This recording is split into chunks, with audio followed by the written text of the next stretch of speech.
misalnya tadi akalnya itu kosong, ya, tidak mau memberikan nasihat kepada kalbu, maka dia akan membiarkan kalbu itu mengekspresikan kesedihannya dengan cara-cara yang buruk.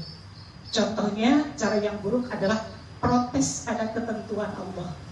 Kemudian lahirlah dari lisannya kata-kata yang buruk, ya, lahirlah dari lisannya teriakan-teriakan yang dilarang oleh syariat, gitu. Tapi kalau misalnya kalbunya itu dinasihati oleh akal mengatakan sabar. Ya, kata Rasulullah SAW, "Yusibul muslim min asabin wala wasabin wadahamin wala huzrin wala adan hatta syauqatun yusyaqau illa kafarallah min khatayah." Sabar, ini adalah cara Allah. Allah sedang menginginkan menghapuskan segala dosa-dosamu, kan gitu. Jadi ademkan hati itu, dapat nasihat dari akal.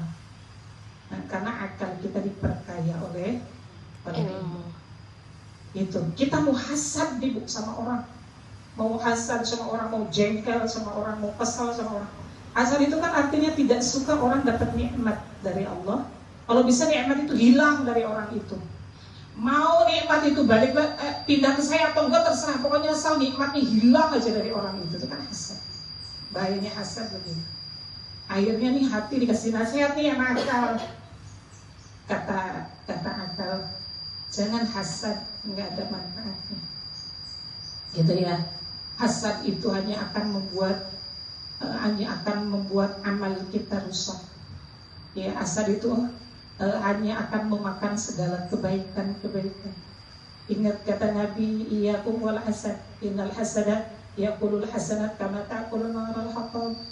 Itu ya. Jadi api hasadnya itu kemudian dipadamkan. Karena apa? Karena akal berfungsi sebagai wazir yang bisa memberikan nasihat kepada hati, lalu kemudian hati menerima dan menetapkan nasihat itu, lalu mengendalikan syahwat dan ghadab yang ada pada Madinah. Dan kira-kira seperti itu dulu ya. Nah, sehingga diantaranya para ulama mengatakan setiap maksiat hati, ya, penyakit hati itu salah satu obatnya adalah ilmu.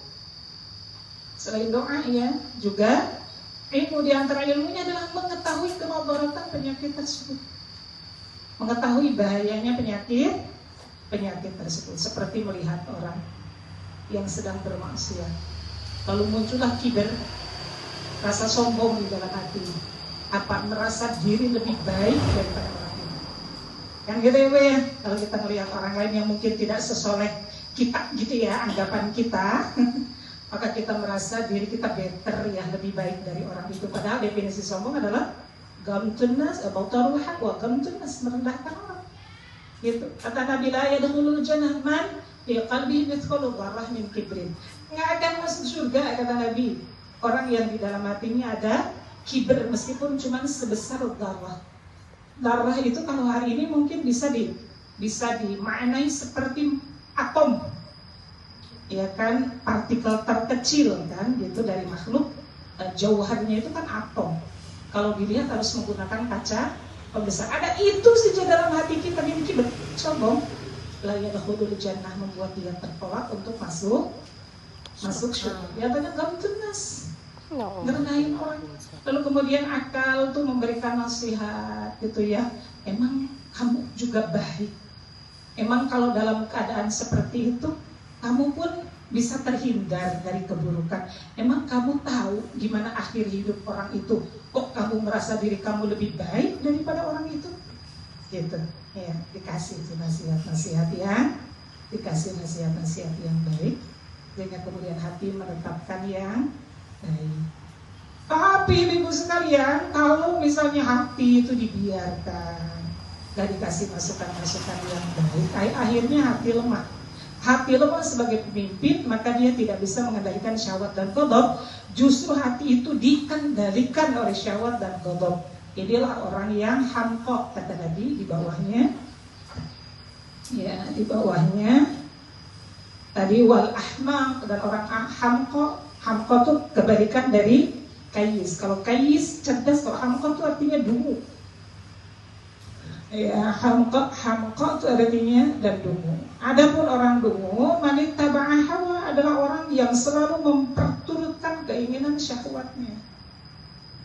Artinya hatinya lemah sebagai pemimpin, ya, hatinya lemah sebagai pemimpin, sehingga bukan hati yang bertugas untuk memimpin syahwat dan ghadab, tapi sebaliknya syahwat dan ghadab itulah yang menguasai hati.